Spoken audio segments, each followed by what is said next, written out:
Lads, tapos na kami ng malingki. Ngayon, magbabalat na naman ako ng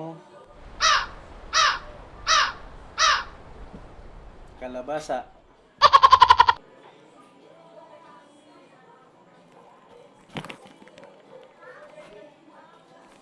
Yan.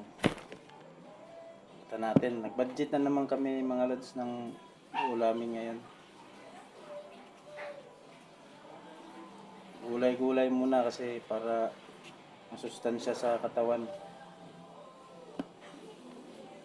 Tapos, puro na lang kasi karne. Nangihina na yung mga katawan. Wala nang energy. Kaya, yan.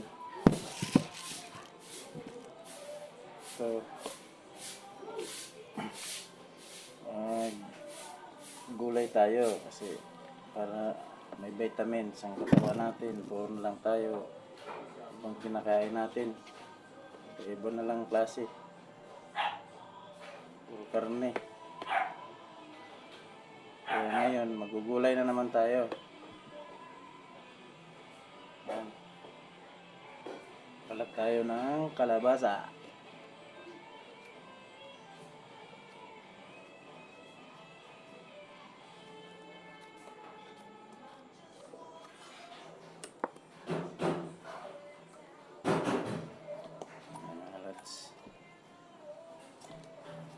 Galing ko trabaho.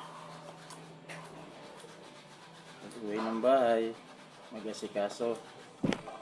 Ganito lang tayo mga lods. Ito tayo magagawa.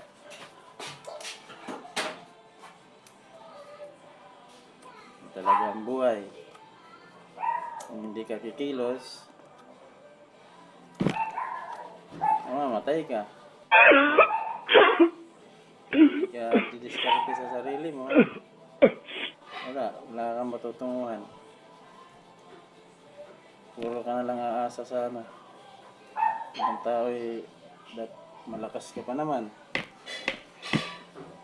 Ano ka na lang, sariling sikap. Ganun talaga yun. Kasi kung walang tiyaga, walang nilaga. Tama. Hanggang dito na lang ang video natin mga lods. Maraming salamat sa inyo sa inyong pagsubaybay. Salamat.